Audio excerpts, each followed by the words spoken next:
Toni Tenaglia. Every single time I flick through the radio surveys, which I love to do, I have a look at that little lunchtime slot. It's 12 to 4 on Gold FM, and the score just keeps going up and up and up, and it's because you dominate the slot. It's quite the achievement, 30 years of experience in the industry, somewhat of a trailblazer, I would think it's fair to say, for women in the industry as well, and possibly the crowning achievement of your life to date. You're a teacher of mine at radio school. Well, that's the most important factor out of all of this, isn't it? Like, now we know where you got your well, I was going to say you had your talent. Now you know who helped you develop your talent. Exactly right. Without your tutelage, I wouldn't be sitting behind the mic right now. But obviously to have a 30-year career in the industry, still going strong as an ox now at Gold and top of the tree. That's some crazy longevity. What do you think has made you last so long? I have no freaking idea. Don't know? No. Do you know, I've never been asked that, which has made me never think about it. There you go. Because I literally, for me, I just keep doing what I do, and I do it every day, and I do it to the best of my ability. So I would think that it would take, for me to do 30 years, I think, and passion would have to be the driver. Yeah. That would have to be involved. Yeah. Where did you discover your passion for radio from? And was it sort of more to do with the music or the presenting? Well, this is actually really funny because when I was first thinking about getting into the media, I would have been like 15, 16, and we did work experience back then, but we used to do it 3 times a year. So we had, this made me sound so old. No, you're right. So when I was at school, we had terms, and each term you would go somewhere different to do work experience. So in my head, it was like, okay, one term I'll do radio, another term I'll do newspaper, and another term I'll do TV, because I knew I wanted to do media. Yeah. Right, but just had no idea what side of the media I wanted to be involved in. Why did you know you wanted to do media? I have no idea. I okay. can't even answer that. I've got seriously no idea. I just knew that I wanted to do media. In fact, the funny thing was, for some reason in my head, I had TV producing. Right? Now, again, I had no idea what it involved. Yeah. Didn't know what it meant, but I just liked that title, TV producer, So the first lot of work experience I did was actually at a radio station, and it was a community station called 3PBS, which still runs today. Really? Yep. It's on Fitzroy Street in St Kilda. Cool. It's, I think it's still there. Upstairs in the Prince of Wales Hotel, I think it is. Gotcha. What a pub. Yeah, well, that's where, again, I hope it's still there because I don't know where it's gone to if it's not, but that's where I started, and I was up, on the top floor. Second best pub in Victoria, next to the Rochester Hotel, which is so kindly hosting us week after week. I was going to say, what did you say, right? So I spent a week there and just thought, this is fun, this is cool. Thought nothing more about it. And then we got a report back from the person who was looking after us, who said, this is what she needs to be doing. Radio's her thing, blah, blah, blah, blah, blah. And I thought, oh, okay, maybe that's what I need to do. Right. And so I organised my next work experience at a station called 3GL, which is now K-Rock in Geelong. Yeah, gotcha. Because I am a mad Geelong supporter. I know you are. And fanatical about the Cats, fanatical about the town, everything at that stage. So ended up going there to do work experience, which, again, was amazing. The following year I went back, they invited me back, and so it just sort of snowballed from there. And then I was doing community radio at the same time, and it was just, I just fell into it. Just one thing turns into another. It's crazy to think, is for me, 30 years in someone that's at the sort of the top of the industry, where you are, you're leading the ratings in a very important slot for Gold FM. For me, passion is something that I would think maybe as a kid or as a teenager, you're there like listening to the radio, this is incredible. You listen to the music and the presenters on the radio, you go, this is something I'd love to do. But I did, that's the thing, I did grow up listening to the radio, and I was passionate about the radio, passionate about music, but it's not something that made me get into radio. The way I got into radio was purely by accident. I fell into it. But I did listen to the radio constantly. I used to do what everybody did in the 80s. I would record the songs off the radio, and then I would go back and I would play them bit by bit, and I would write down all the lyrics. I had folders full of lyrics from songs that I'd sitting and written down the lyrics from. Do you remember the first song that really struck you deeply, deep in the soul, hit you on that other level? Oh, that's a tough one. I can't answer that one. That's all right. I know, but for only me, because there's been so much music in my life over the years, and my music taste keeps changing. So it does keep on changing. I was curious to ask you about that because music, I mean, the whole world has obviously evolved as it does decade to decade, but music, I think is such a obvious sign of how times have changed. You know, you can listen to music and know instantly which decade it's from. Yeah. Are you the sort of person that listens to the new music and thinks this isn't like what we had in the 80s and it's rubbish? No. Or can you appreciate it? I love Billie Eilish. Yeah. Like for me, I can sit there and listen to Billie Eilish day after day after day, you know. My son's a huge Olivia Rodrigo fan, so I got into Olivia Rodrigo through him, you know. So those sort of artists I will listen to. It's not a case of I'm sitting there listening to 80s music every day. The only time I listen to that stuff, to be honest, is when I'm on air. When you're on air, yeah. You know, because if I'm listening to it at home, I feel like I'm at work. Yeah, because you do what is it, Total 80s? So I do Totally 80s between 12 and 1, but then after that we play a mix of 80s, 90s, 2000s. In fact, on the weekend, here's a little sneak preview for it. Here we go. I've discovered I've got Elton John with Dua Lipa. Oh, you're kidding! Dua Lipa on Gold FM. I tell you what, like, I mean, I'm only 27, so I don't want to play any age card. But I was listening to Gold FM, and I'm pretty sure they played Mr. Brightside. We've been playing that for years. And I was like, that is my song. Oh, like, that's an old song for us. That's my song, and they're playing Mr. Brightside. Been playing it for years. You would be amazed at how many people that I talk to who are like late teens, like 18, 19, or early 20s, listening to the station. Wow. You know, and you know, a lot of them came across it because their parents listened to it, but then others on the job site. Like my son's a chippy, he works in construction. You know, he's working with, you know, other guys all day. They've got gold on. I wonder if, like, fast forward, I don't know how far it has to be, 5, 10, 15 years, and you tune into Gold FM and they have like techno on there or something like that. So you know, techno you wouldn't hear on Gold because even though we progress with the years and, you know, like we're playing songs from 2010, 2015, it's still the style of music that we stay consistent with. Yeah. You know, so we've never played techno. Yeah. We never will play techno because it's not a techno station. But you will get a mix of, you know, rock stuff and pop stuff and more mainstream stuff. Yeah, for sure. I wonder what it is about human nature where typically, whether it be, you know, the footy, you hear people talk about the footy and how it's better in the 80s. You know, you have no idea what the footy was like back then. And my old man listens to the music now and goes, it's just got nothing on, you know, AC/DC and what we listened to back then. I wonder what it is about our nature. I know you said it's not for you, but most people, you just seem to think that when you were in your it's the nostalgia thing. Yeah. You know what I mean? Because it will take people back to... And this is a lot of people say to me, it takes me back to a time when life was easy. Yeah, that makes sense. And it's interesting because when I push them about it, like, you know, they say life was easy. Yeah, but you were a teenager. You didn't have the weight of the world on your shoulders. You didn't have bills. You didn't have a mortgage. You didn't have kids to look after.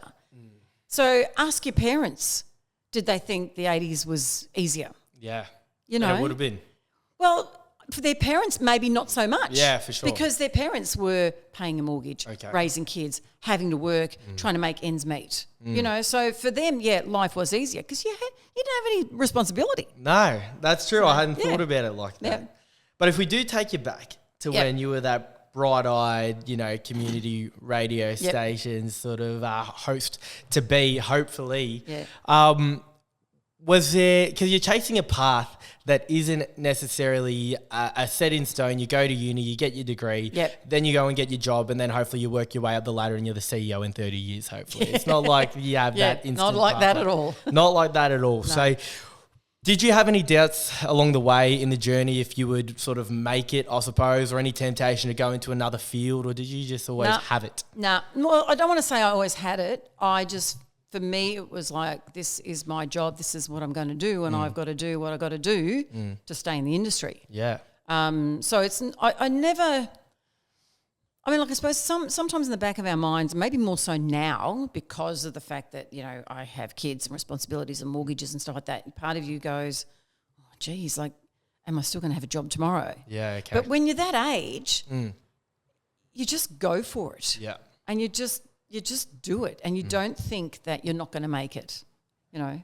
I know it sounds like a weird thing to say because I'd never really – I mean, I get asked so many times too about being, you know, a young female in the industry and like there weren't too many role models and all that sort of stuff. But I never thought of that sort of stuff. Yeah, okay. So it didn't feel like it was you against the world, back against Not the at wall. all. You got a point to prove, a chip on your shoulder.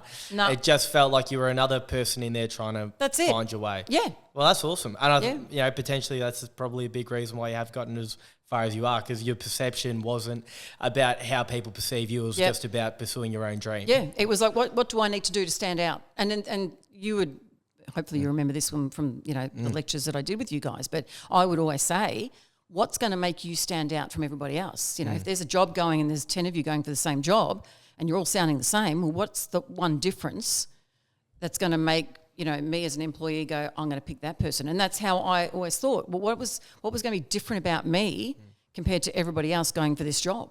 So what has made you stand out, not only initially to get the opportunities, but the longevity of decades and decades still at the top? There must be something about you that resonates with the people that listen and keeps them coming back happily day after day, week after week. I think because I'm real. So people, and this was for me the big eye opener, and the thing that made me think I'm doing the right thing. Years and years ago, I was working in Adelaide, and we went through this run where we were doing all these outside broadcasts, and I had a listener come up to me, and we just were talking and all sorts of stuff, and she said to me, "You're exactly the same as you are on the radio." Great. And I've gone, well, I've nailed it, because that's what, you know. You've nailed the brief. Well, this is it. So she connected with me as a person, and felt like she could relate to me, and that's what it's all about. It's relating to your audience. You know, if you are constantly talking about the fact that you live in a suburb that nobody can afford to live in, and you live in this house that nobody can afford to live in, and you're driving a Maserati and all that sort of shit, that's not relatable to your audience. So how do they connect with you? And I think that is definitely topical in a place like Melbourne. I think that we definitely do want relatability. I think that if you do go to somewhere that's a little bit more Hollywood potentially, maybe even Sydney, it's a different story for all I know, but you go to another place and potentially they want more glitz and glamour. But I think here we do love the working class man, Jimmy Barnes style. But so you can still throw in the glitz and the glamour. It's how you do it. You know, so you can do it in a way that you can talk about it without it sounding like that's your lifestyle. Because we still want to dream, and we still want to, a bit of that glitz and glamour in our life. But at the same time, you got to keep it real. Well, that's it. Exactly right. Yeah. So when you first got that solo music show gig, which one? Well, yeah, the first one. When you got your first one, because me in my creative pursuit as a 27-year-old, I'm always chasing for more, and there are times where I get the gig, and although there is an element of pride, very quickly I move on to what's next. And the world of radio does have positions above where you're always looking up and going, I'd love to climb that. Was there ever a time where you felt like I've gotten to the place where I've always strived to be, the mountaintop, you know, or when you got that first gig, did you take the opportunity to soak that in and just live in that moment before you sort of move into then what's next? It's funny because my first paid radio gig was doing Midnight to Dawns at 3GL. So I hassled the crap out of them, right? So did my first work experience with them, went back and did it again. And guy at the time who was the content director was a guy named Dennis Scanlon. And Dennis kept saying to me he would never hire a female on air. Wow. And I was like, well, I don't give a shit. You can say what you want. I'm going to hassle the shit out of you anyway. And so I did. And I actually then also got involved in the footy broadcasts. So I would then go to the footy matches and help set up the broadcast equipment, and then I'd sit there and watch a footy. Great, what a perfect job. Music to my ears. This is it, exactly. So I ended up getting to the point where I got the gig at 3GL doing Midnight to Dawns. And I was there for 2 weeks, and I left because then I went to 3UZ, which is in Melbourne, which is now something else. I've lost track of what it is these days, 927 or something. And so I was doing Midnight to Dawn there, and I reckon it might have been about a month or so later, and I was like, I've got to get more involved in the station. I've got to get more involved with the people. And so what I would do, I'd go home, sleep for a few hours, and I'd go back to the station during the day, and I would start hassling, going, what else can I do? Great. And so I started doing music. So the music director started teaching me how to do music. In terms of how to pick the how music to schedule play. the music, Yeah, great. put together music logs, all that sort of stuff. And so very quickly I got something else under my belt. For me, it was important to be able to multitask because the more you can do, the more you can offer to a position. And so from there, he ended up leaving and I took on the role of music director. I had no idea what the hell I was doing. But that's for those not in the know, that is such a significant It role is. at a radio station. Yeah. Arguably none more significant than picking the music to play. That's it. I was the youngest metropolitan music director at the time. I was 19. Incredible. I was a music director at a radio station as well as doing on-air stuff. Did the gravity of that hit you at the time? Like, were you there going, wow, this is so significant. I'm 19. I've got this massive role. Or for you, was that just, you beauty, we're in this, let's go? Yeah, second wow, part. Yeah, incredible. Yeah. I mean, a little part of me, because I remember there was a newspaper article about it, and so you go, oh, wow, that's cool. Had no idea. That's great, And so you take that on board, but you don't live off it. Yeah, because there's so much more in this industry, and there are so many people that achieve so much. So for me, it's an achievement, and it's one that I take on board and I love. But it's not something that I use as collateral.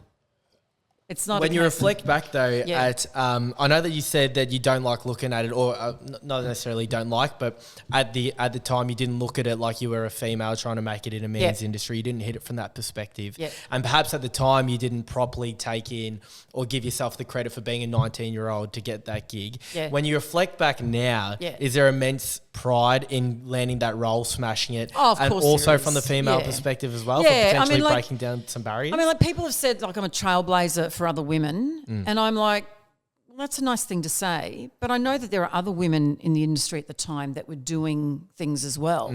I mean, like there was a female announcer on 3XY named Judy Ford. Gotcha.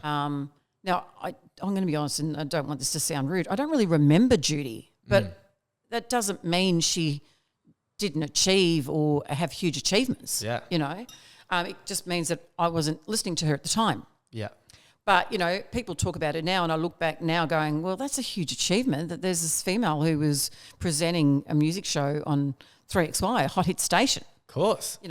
And so for me, it's more a case of opening up doors for other women. I think the fact that, what we've done well, and we've worked hard with what we've done. It's not a case of we've just gone in there, back announced a few songs and left.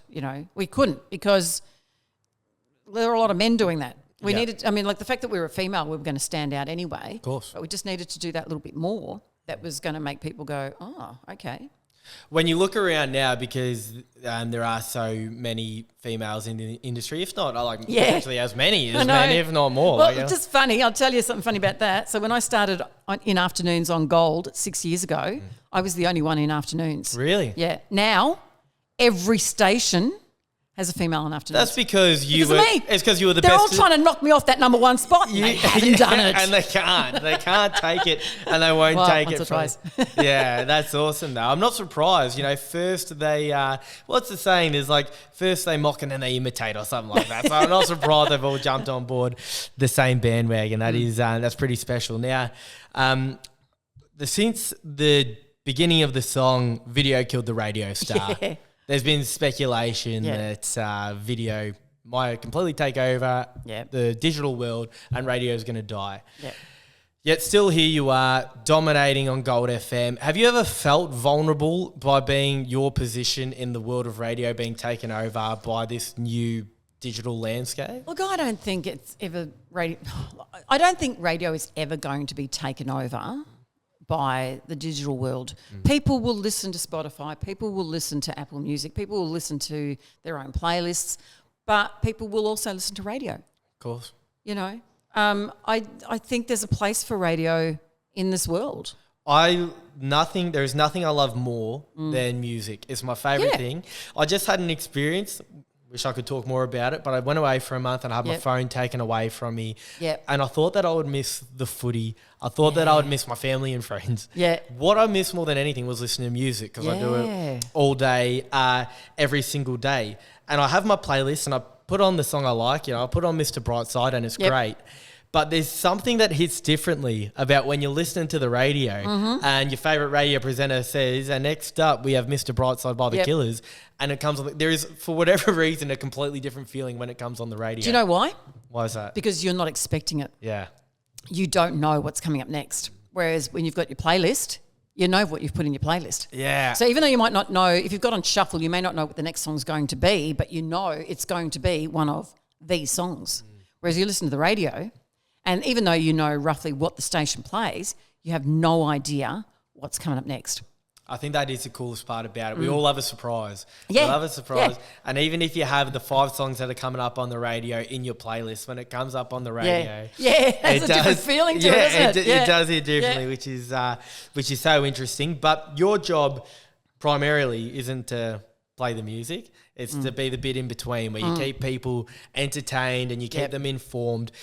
How do you perceive your role? What is your job when you turn the microphone on and you're there? What exactly are you trying to do? To inform and entertain. Beautiful. 2 great things. There you go. 2 great things. Yeah, look, for me, like I said before, it's me being me and talking about the things that people can relate to. My big thing over the years has been the fact that I'm a single mum with 3 kids. Now, I know I'm not the only one.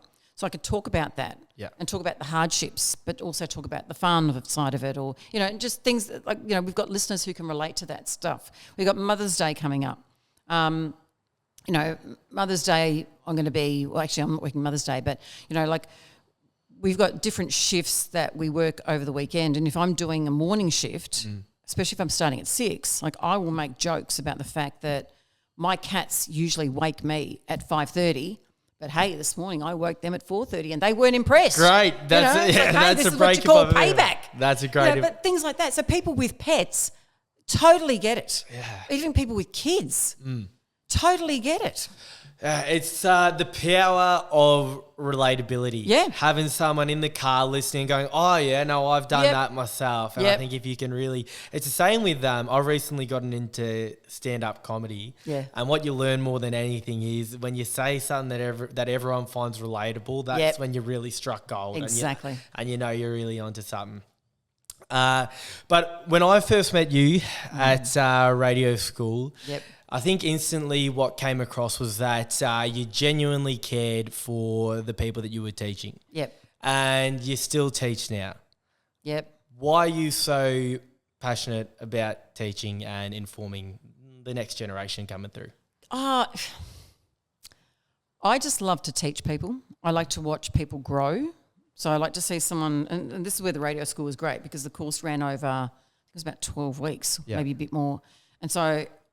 I watched people walk into the course having no idea what they were doing, what the course was about, where they wanted to head to, and come out of it going, this is what I want to do. But the great thing for me was watching you guys develop and grow, but then also being able to say, hey, this is where I reckon you'd be great. We had people come out of that becoming newsreaders who had no intention of doing news to start with. Incredible. Yeah, and I just love helping people. That's what it is. I think for me at the end of the day, it's helping and nurturing somebody who has a passion for the industry and then me doing what I can to help them get into the industry.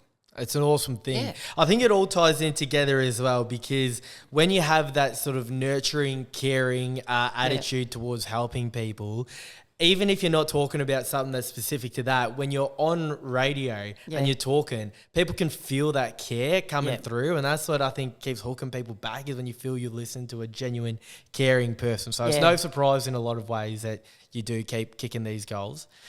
But I look at you and I think you've sort of achieved everything that I could hope to achieve in this industry in so many ways. Do you still have goals? Do you still look up and go, oh, I wouldn't mind doing this, this and this? Or are you at a place now where you go, I'm on Gold FM, #1 rated show at the time slot, absolutely dominating. This is me until I decide otherwise. I still love what I'm doing. And for me, I still want to achieve within my role. So... My thought process is if I just keep doing what I do to the best of my ability, I'll continue to grow. you know, because for me, it's a case of you never stop learning, Never. you know. But for me, and I actually, as I'm saying this now, I'm going, you didn't care about ratings. Why do you care now? For me, ratings has never been important, right? And still at this, for me, ratings aren't important in that, for me, ratings doesn't decide whether I'm good at what I do or I don't. But what I want to achieve is that figure. Yeah. And it's more, for me, it's more a numbers game as opposed to that, you know, those figures are proving that I'm doing something right. I think it's not, and I resonate in terms of everything I've tried to do in the content world. I'm not looking for a certain amount of likes on my Instagram post because I need the validation of saying, oh, congratulations, people like you. But I want to have as big an influence as I can on many people as I can. I believe in what I'm doing and I want to project that onto as many people as I can. So I think for me, it's not about the numbers validating me. It's just my desire to help as many people as I can. And for me, I just like watching numbers grow. Yeah, you know, like I had a survey. It was during COVID where you'd hate my bank account. You'd absolutely. Mine's not looking good either. Don't worry. Everyone thinks, you know, work in radio, you must make lots of money. No. Hence why I do social media for our soccer club. I got a podcast going. I teach for afters. I got all these jobs going. So you know. But yeah, like I hit a survey during COVID where I was 16.7%. Now that's unheard of. But incredible. That's my goal. That's what I want to do again. Go one better. You know? Well, go one better. Yeah, exactly. But it's just, for me, it's just playing with the numbers. You know, it's not a case of that tells me I've got so many people listening to me. It's just like, you know, you're sitting there ticking things off and like how many balls can I throw into a bucket, or, you know, that's what it is for me with those, You did mention your podcast. Yes. Life as We Know It. Yes. It formerly was with Steph, who was a woman that I was on the Kiss Street team with. Yeah, and she was also one of my students at the Radio Training Institute. I didn't know that. Yeah, she was at the very first course that I was part of. She was in that one. Yeah. There you go. Now, and then Lisa, who we do the podcast with as well, was in one of my later courses. That's incredible. You know, I'm sure that you're not up to date, and this is drawing a long bow, but we'll get back to where we are. Yep. I'm sure that, not sure, but I suppose you're not a wrestling fan, the WWE. I like The Rock. Does that mean anything? Yeah. I know who David Batista is. Yes. So there was a big faction, they call it, a group called Evolution. And it was like Ric Flair, who was a 16-time world champion, and he was in his older ages. And then they had Triple H, who was the current king. And then they had Randy Orton coming through, who was like the next... I know these names. Yeah, he was like the next big thing. And they called it Evolution because it was like the 3 stages and they all help each other. And when I listened to Life as We Know It, I sort of felt like it was the same thing. It was the evolution. Who was I in all of that? Yeah, you were Ric Flair, but that's a compliment. Okay. You're the 16-time world champion. Why did you decide to start a podcast? You're dominating radio. Why have we started a podcast? Well, this is the funny thing. So when 6 years ago when I started at Gold, prior to that I was doing Chemist Warehouse Remix, which was one of our digital stations. And I was on air on that, doing my own research, all that sort of stuff. So when I started on Gold, I had to let that go because I couldn't keep doing it anymore. So I continued on as content manager for Chemist Warehouse Remix, but then needed to bring a team in. And so Steph I hired to be one of our announcers, and then there was another guy who I hired to bring in as one of our announcers. And then Lisa, who was, you know, who's part of the Life as We Know It team, I brought her in to do our research. Great. And so what would happen is once a month we would have a big meeting with the Chemist Warehouse people and all that sort of stuff. And so then after the meeting we would go downstairs to the cafe to talk about any work-related stuff we had to talk about, which took literally 5 minutes. And then we spent 2 hours just talking about life shit. Great. And so it got to the point where, and we were helping each other with stuff. So, you know, someone might have had an issue or we would just have a laugh about something. So I said to the girls, we've got to record this. We've got to turn this into a podcast. Really? It was your idea? Yeah, and we kept doing this for months. And I said, okay, enough's enough. Let's get in the studio and let's just record this as a podcast. Incredible. And that's how it started. And that was 4 or 5 years ago. 5 years ago, I think it was. For some reason, I didn't see you as the one starting it. Yeah. For some reason, I thought it was one of the... talk. Yeah, I thought it was one of the other two going, Tony, I know you're busy and you're the best, but can we please get you in? No, I was the one hassling them. That's awesome. Yeah. And so we were together. We did, I reckon, 2 solid years where we had, I think, about 30 episodes each year. Right. And then we had COVID, so it made it a bit harder for us to get together to record. But when we could, we did. And then we got to the point where we recorded an episode at the start of the year, and then we took the rest of the year off. And in that time, Steph was getting married. So Steph had a lot on her plate. Lisa had just started another business with her sister. So the girls all of a sudden had stuff going on, which made it hard to record. So then we got together again the following year. We thought, let's get together and record an episode, talk about where we're at. We did that, and then we only did the one episode, and then everybody was off doing their own thing again. Steph got pregnant at this stage and had a baby. That throws a curveball in there. So when we finally got together again last year, I think it was about October last year, we had so much to talk about. And so we had, lots of episodes, where we just caught up with what was going on in our lives and where we were at and what's going on. And then it got towards the end of last year that we sort of felt that this was going to happen because we just knew she was busy. And anytime we tried to organise a guest or something, it got tricky. So Steph then made the decision to pull out of the podcast. And so since then, it's just been Lisa and myself. And we've had so many guests on. We've actually got Woody from Will and Woody. Oh, I love Woody. Yeah, so he's one of our guests. And then we finished this season with my daughter as Really? one of our guests. Yeah. Does she have the gift of the gab as well? Did that go down through the genes? She got that from me, yeah, Beautiful. I know. Well, having said that too, like my ex, her dad, also in radio. So there you go. That would make enough sense. The kids are screwed. But it's interesting in that I have spent a lot of not a lot of our episodes, but I do talk a lot about my relationship with her and my mum and how things are rough and weren't good and that sort of stuff. So it's just very interesting to get her on for the last episode of the season. What is that like for you? Because I imagine when you're on air for Gold or whatnot, it's not about being raw and vulnerable and deep and honest and sincere because you're just there to get from song to song and do a nice little break in between. Podcasts, you have an opportunity to be as raw and vulnerable as you can. Was that difficult or perhaps relieving to do so? Well, it's funny because the first season we sort of all felt a little bit, not that we were on edge, but it was like, do we really want to talk about that? Do we really want people to know that? So I think we were all a little bit limited. And then it got to the second season and we were like, we don't care anymore. Yeah. And we would talk about anything and everything. I think that's the best way to do it. Like, I know that it's a different... I wish I could remember who said it. It was a famous musician, but they were talking about making albums and they said, if you don't give something to your song, you may as well not make it. You got to give a bit of yourself to each song. And I think that when you're doing a podcast or you're making something that you want people to listen to, if you're not giving part of yourself and being vulnerable and honest, then there's nothing there for everyone's heard everything else before. Yeah. But that's the same with being on air as well. Like I still make sure that I give a little bit of myself on air. I mean, like I'm limited how far I can go, but I always make sure that I can give enough that, again, people can relate to it. Obviously, podcasting has been the hot thing for a while now. Like everyone's making a podcast, me included, which is why we're here. Not that it has to be a competition of enjoyment between them both. Both have their own strengths. But do you see why podcasting has become such a massive part of the media sphere as opposed to radio because of the opportunities to be vulnerable, honest, long-form discussions? Yeah, and I think there's a two-way street with podcasting. I think there's those who are doing a podcast because they just want to tell their story. And then I think there's others who do a podcast, how do I say this without it coming out wrong? That's the art of it. That they want the podcast to make them somebody.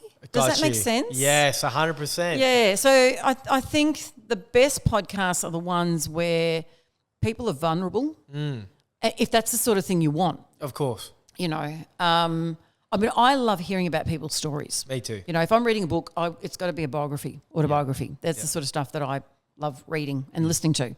These days I listen to books because I've got no time to read them, so I listen in the car. I listen to them because I don't have the attention span to read them. Yeah. That's me. But for me, I just love learning about people.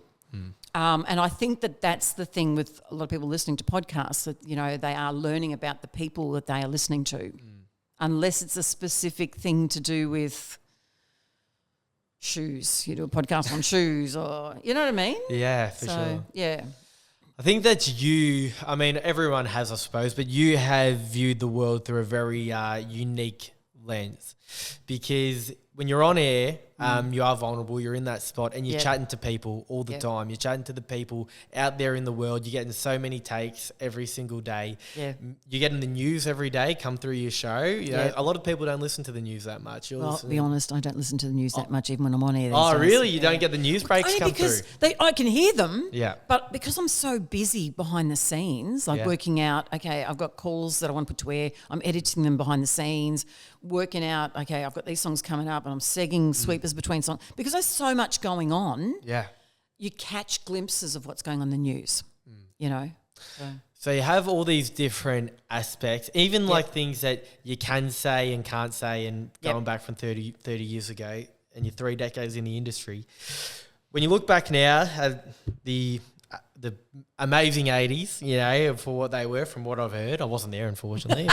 I don't remember much about them either, don't worry. Yeah, the 80s and where we are now. Yeah. The world's changed so much. How do you sort of make sense of that, in terms of, some people think that the 80s were the way to go way back then. Some people think that we've gone too far now in a lot of different spaces. Do you think that we're in the right spot? We're exactly where we're meant to be? 100%. Because the thing is, we have to keep evolving. For sure. If you keep wishing you were in the past, then you're not the sort of person who wants to grow. You know, and for me, the fact that things have progressed, things have changed, like that's what life's all about. I couldn't agree more. You know, I'm not one to live in the past. I'm happy to reminisce about the past. Without a doubt. But I don't live there. I live here where we are today. I was curious to know, because obviously when you're working on Gold FM, and it's sort of all about nostalgia, it's all about reminiscing on days past, and you have people going, this is my favourite song. I remember when I used to be at this pub and I heard Cold Chisel play this song, and you're living in this world where you're constantly romanticising the past. I was curious to know if the romanticism of the past makes you sort of think less of the present. No, not at all. Not at all. Because the thing is, like I said, we need to keep moving forward. Even within the industry itself. I mean, I have seen people lose their jobs because they haven't been prepared to progress, to grow, to move forward and move on with what's going on around them. Great. They want to fight the system. You don't win when you fight the system, not just in radio industry, in any industry. Yeah, it's great. Yeah. It's great to hear that you're evolving and you love the new music and you love the new times. It's refreshing to hear. One other thing that I want to touch on with you, Toni, is something that I haven't yet ticked off my list, but I'm very excited to do one day when the opportunity comes, is work in the world of media abroad.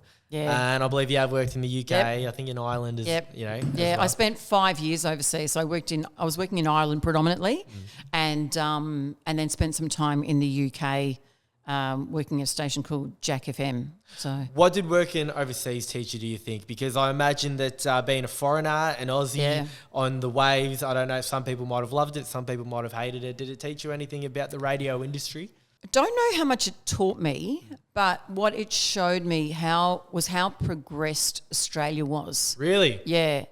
So how long ago was this? I was there 2005 to 2010. And there's a lot of European stations that had Australian consultants, Australian and American.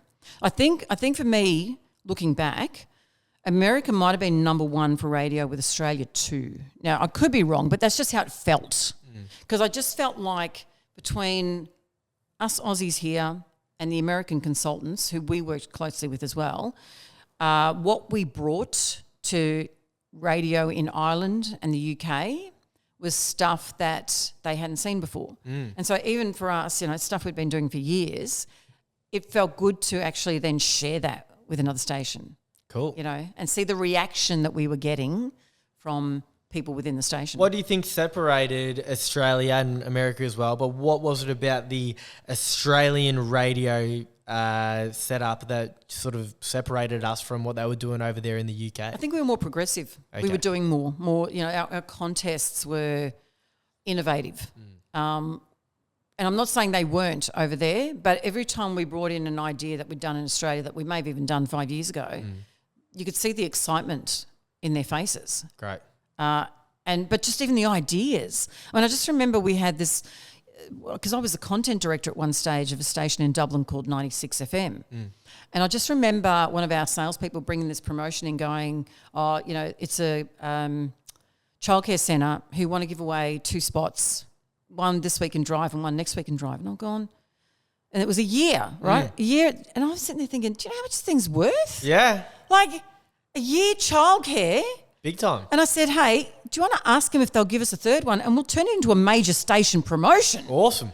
And they were like, oh, really? Yeah. Like, I was sitting there going, why didn't you come to me with this idea to start with? Yeah, for sure. That's awesome. But they didn't put that together. It was that they, you know, expanding their minds. And I'm not, again, it sounds like I'm putting them down and I'm not. It's just a case of they didn't know any different until somebody else stepped in and went, hey, let's just open everything up here and let's just go for it. That's awesome. It's cool because I was expecting you to maybe go abroad, learn a few things that you could bring back here, but it's awesome that instead it was more of you went over there and feel like you had things that you could pass on to them. Yeah. That is incredible. Do you have a highlight? Do you have a highlight of your journey today so far? I can only imagine 3 decades in the wild and wonderful world of media. You must have seen some things. Okay, I've met a lot of people, like a lot of celebs. Great. Probably can't remember 90% of who I met until I go back through photos and go, oh, I met that person. Okay. Does celebrities still have, after meeting them, the same meaning that you think it does for the common person? Yep. Yeah, Hell cool. yeah. Yep. Awesome. Yep. Because some people after meeting a few go, oh, they're just everyday. Oh, no, I awesome. still, They're legends. and that, again, that's what keeps me real. Yeah. That I can, you know, like if I ran into one of the Geelong football players right now, I'd be fangirling. That's you know awesome. what I mean? Like that's again, that's what keeps me real. But if I had to talk about a highlight, the first one that comes to mind is driving in the celebrity race at the Australian Formula One Grand Prix. Oh, well, it doesn't get any better than that. It doesn't. No, I know, that is, I wouldn't have expected and that. finished in the top 10. Did you really? I did, yeah. How many were there? I think it was 22 or what? Take that. I thought you might have said 11 and you just I was in the top 10. Do you know what's really funny? Because I interviewed Ali Fowler a few months back. And Ali was in that race as well. And I'd completely forgotten that she was in the race until, might have been like, you know, weeks later. Well, so you were driving? I was driving, yeah. I was, incredible. The car had my name on it and everything. Racing suit still at home. What Send you a photo later. Yeah. It's him sitting in my study. But I'd forgotten Ali Fowler was in this race. Anyway, so I've got the poster, or it's framed. It's a big picture framed of all of us. And it's on my wall at home. And I was walking past it and I saw her in there and I went, oh my God, that's right, Ali was in this race. And I remember then the next time I spoke to her, I told her about the race that we were in together. And I said, one thing I remember about that race, clear in my mind, is it was in Adelaide. And in Adelaide, they had this hairpin bend. And it was literally like up and straight around. Gotcha. There was, I think it was about 4 or 5 of us coming into this hairpin bend. And I thought, not all of us are going to get out of this. This doesn't sound real. No, this and this is like, so we've gone in and I've gone, okay, head down, bum up, foot down, go. And I literally got myself out of it. And behind me, I could see these cars going bang, bang, bang, crashing. Really? Yeah, there was me and another car that got out. And I can't remember if it was Ali or somebody else, but we were talking about this. And yeah, so 2 of us got out and about 3 crashed behind us. What? Did you have to pass some tests in the lead up to show you're capable of driving a car that quick sort of thing? No, well, we did have training. So we had a week's worth of training beforehand. It's like a defensive driving course. Yeah. But they taught you how to drive a racing... Well, see, they weren't even racing cars. They were Holden Calibras. Okay, got So there was not much power to these things. But you're still on a racetrack. You're on a racetrack. Around. This is it. But the funny thing is I lived in Adelaide at the time. I drove those roads every day. Yeah. So, you know... But, you know, like it was... So we had the training. We had the defensive driving training. But there was obviously thrown in there the motor racing training. And the funny thing with that is that afterwards, one of the guys that trained us wanted to continue training me so that I could continue racing. Wow. In, I don't know what they were, supercars or something. I got no idea. I wanted to train you up. A pivoting career. This is it. I could have had a motor racing career. Imagine that. That would have been something else. Hang on, maybe that says something about my driving. Yeah, absolutely. Well, that's awesome, but I am thankful and grateful at the same time that you haven't pivoted towards the racetrack and the supercars and the F1s just yet, because we absolutely love having you, in the radio industry. You taught me a lot of things, and hopefully it translates well on air right now. So I couldn't be any more grateful to you coming on. Thank you. Very much appreciated, and thank you so much. Thank you. Thanks for having me. It's been a great chat. Good catching up. Absolutely. Until next time, Tony, I'll catch you on the F1s out there, and we'll There we see how go. we go.